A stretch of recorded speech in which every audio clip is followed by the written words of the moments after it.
नमस्कार, आप देख रहे हैं युग चंद और मैं हूं आपके साथ खुशबू सिंह। आइए नजर डालते हैं देश और विदेश से जुड़ी कुछ बड़ी खबरों पर। राजस्थान में लोकसभा चुनाव से पहले कांग्रेस पार्टी की मुश्किलें कम होने का नाम नहीं ले रही है। कांग्रेस से मोहभंग हो चुके लीडर्स आए दिन बीजेपी ज्वाइन कर रहे हैं। आज यानी बुधवार को झुंझुनू में कई और नेता हाथ का साथ छोड़कर कमल थामने जा रहे हैं।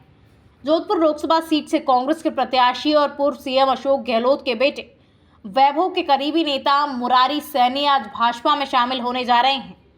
झुंझुनू के युवा कांग्रेस नेता मुरारी सैनी वैभव गहलोत के करीबी माने जाते हैं। आज सीएम भजनलाल शर्मा और प्रदेश अध्यक्ष सीपी जोशी झुंझुनू दौरे पर हैं और इनकी मौजूदगी में कई कांग्रेस नेता बीजेपी में शामिल होंगे और इसकी तैयारियां भी कर ली गई है।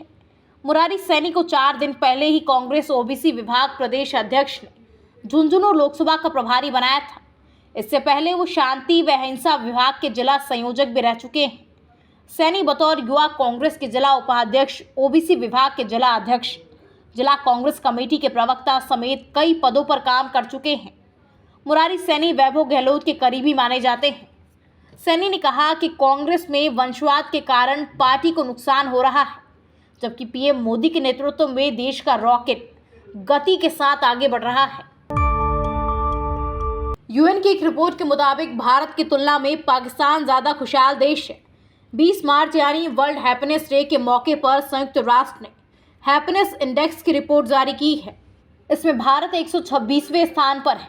वहीं आर्थिक तंगी से जूझ रहा हमारा पड़ोसी देश पाकिस्तान सूची में 108वें नंबर पर है। रिपोर्ट के मुताबिक इन 143 देशों की खुशहाली मापने के लिए 6 मानकों पर सवाल तैयार किए गए थे। इनमें संबंधित देश के प्रति व्यक्ति की जीडीपी, सामाजिक सहयोग, उदारता और भ्रष्टाचार, सामाजिक स्वतंत्रता, स्वस्थ जीवन के आधार पर रैंकिंग की गई। फिनलैंड ने दुनिया के सबसे खुशहाल देशों की सूची में लगातार 7वीं बार पहला स्थान हासिल किया है। यहाँ महज 55 लाख की आबादी है। वहीं अफगानिस्तान आखिरी पायदान पर रहा। रिपोर्ट में यह भी बताया गया कि सबसे खुशहाल देशों में ज़्यादातर देश यूरोपीय हैं। वर्ल्ड हैप्पीनेस रिपोर्ट पिछले 11 साल से बनाई जा रही है। इसे पहली बार 2012 में तैयार किया गया था। इसे तैयार करने के लिए लोगों की खुशी के आंकलन के साथ साथ आर्थिक और सामाजिक आंकड़ों को भी देखा जाता है। इसे 3 साल के औसत डेटा के आधार पर खुशहाली को 0 से 10 तक का स्केल दिया जाता है। आबकारी घोटाले से जुड़े मनी लॉन्ड्रिंग मामले में ईडी के 90वें समन को चुनौती देने वाली दिल्ली के मुख्यमंत्री अरविंद केजरीवाल की याचिका पर दिल्ली हाई कोर्ट ने प्रवर्तन निदेशालय से जवाब मांगा है। सुनवाई के दौरान ईडी की तरफ से पेश हुए additional solicitor general SV Raju ने याचिका के आधार पर सवाल उठाया। साथ ही कहा कि याचिका के आधार पर ईडी अपना जवाब दाखिल करेगी। इस पर न्यायमूर्ति सुरेश कुमार कैत व न्यायमूर्ति मनोज जैन की पीठ ने मामले में नोटिस न जारी कर ईडी को जवाब दाखिल करने को कहा। मामले में अगली सुनवाई 22 अप्रैल को होगी। अदालत ने केजरीवाल की तरफ से पेश हुए वरिष्ठ अधिवक्ता अभिषेक मनु सिंघवी से सवाल किया कि आपके मुवक्किल के नाम से समन है तो वो ईडी के सामने क्यों पेश नहीं होते। सिंघवी ने जवाब में कहा कि मनीष सिसोदिया व संजय सिंह इसी तरह पेश हुए थे। ऐसे में मुख्यमंत्री एक सुरक्षा चाहते हैं। सिंघवी ने कहा कि उनके मुवक्किल अपराधी नहीं हैं, वो वर्चुअल व भौतिक रूप से पेश होना चाहते हैं, लेकिन उन्हें एक सुरक्षा चाहिए। जोमैटो ने 24 घंटे से भी कम समय में अपने वेज डिलीवरी बॉयज के हरे रंग की ड्रेस पहनने के फैसले को वापस ले लिया है। अभी डिलीवरी बॉय पहले की ही तरह लाल रंग की ही टी शर्ट पहनेंगे। जोमैटो के chief executive officer Deepinder Goyal ने आज यानी बुधवार को सोशल मीडिया प्लेटफॉर्म एक्स पर पोस्ट शेयर कर इस बात की जानकारी दी है। जोमैटो के फाउंडर और सीईओ दीपेंद्र गोयल के अनुसार कंपनी वेजिटेरियंस के लिए एक अलग फ्लीट जारी रखेगी, मगर इस फ्लीट में हरे रंग का उपयोग नहीं किया जाएगा। कंपनी ने ऐसा ज़मीनी अलगाव को खत्म करने के लिए किया है।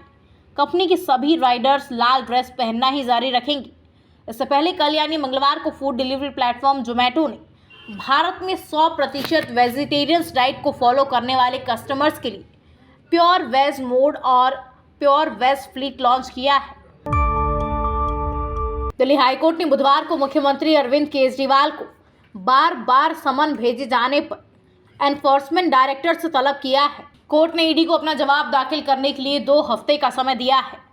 जस्टिस सुरेश कुमार कैत और जस्टिस मनोज जैन की अध्यक्षता वाली बेंच ने केजरीवाल के वकीलों से भी पूछा, आप ईडी के सामने पेश क्यों नहीं होते? आप देश के नागरिक हैं, समन सिर्फ नाम का है। इस पर केजरीवाल का पक्ष रख रहे वकील अभिषेक मनु सिंघवी और विक्रम चौधरी ने कहा कि आप नेता मनीष सिसोदिया और संजय सिंह को ईडी गिरफ्तार कर चुकी है। उन्हें आशंका है कि ईडी उन्हें गिरफ्तार कर लेगी। अगर केजरीवाल को सुरक्षा दी गई तो वो पेश हो जाएंगे। दरअसल ईडी ने 17 मार्च को दिल्ली शराब नीति मामले में केजरीवाल को 9वां समन भेजा था। उन्हें पीएमएलए के तहत पूछताछ के लिए 21 मार्च को कोर्ट में पेश होने के लिए कहा गया। केजरीवाल 19 मार्च को समन के खिलाफ हाईकोर्ट पहुंचे थे। दिल्ली हाईकोर्ट में टैक्स असेसमेंट केस में कांग्रेस की याचिका पर आज सुनवाई हुई। कोर्ट ने 13 मार्च को कांग्रेस के बैंक खातों पर आईटी एक्शन को रोकने की याचिका खारिज कर दी थी। जस्टिस यशवंत वर्मा और जस्टिस पुष्पेंद्र कुमार कौरव की बेंच ने सुनवाई करते हुए कहा था कि इनकम टैक्स अपीलेट ट्रिब्यूनल के फैसले को छेड़ने की कोई वजह दिखाई नहीं दे रही है। दरअसल कांग्रेस पार्टी को इनकम टैक्स डिपार्टमेंट ने 13 फरवरी को 105 करोड़ के बकाया टैक्स की वसूली के लिए नोटिस भेजा था। डिपार्टमेंट ने कांग्रेस पर 210 करोड़ का जुर्माना लगाया था और बैंक खाते फ्रीज कर दिए थे। इनकम टैक्स की कार्यवाही के खिलाफ कांग्रेस नेता और वकील विवेक तनखा ने इनकम टैक्स अपीलेट ट्रिब्यूनल में याचिका लगाई थी, लेकिन 8 मार्च को इसे खारिज कर दिया गया था। पाकिस्तान के पूर्व विदेश मंत्री बिलावल भुट्टो की बहन आसिफा ने भी राजनीति में एंट्री कर ली है। आसिफा अपने पिता और पाकिस्तान के राष्ट्रपति आसिफ अली जरदारी की खाली की गई सीट से चुनाव लड़ेगी। 31 साल की आसिफा ने सिंध की शहीद बेनजीराबाद सीट से नॉमिनेशन फाइल किया है। 8 दिन पहले 11 मार्च को वो पाकिस्तान की फर्स्ट लेडी बनी थी। दरअसल ये पद राष्ट्रपति की पत्नी का होता है। हालांकि जरदारी ने अपनी बेटी को फर्स्ट लेडी बनाया। उनकी पत्नी और पाकिस्तान की पहली महिला प्रधानमंत्री बेनजीर भुट्टो की 2007 में गोली मारकर हत्या कर दी गई थी। पाकिस्तान पीपल्स पार्टी आसिफा को बेनजीर की परछाई के तौर पर पेश करती है। 18 दिसंबर 1987 में बेनजीर भुट्टो और आसिफ अली जरदारी का निकाह हुआ था। दोनों के 3 बच्चे हैं। आसिफा सबसे छोटी है।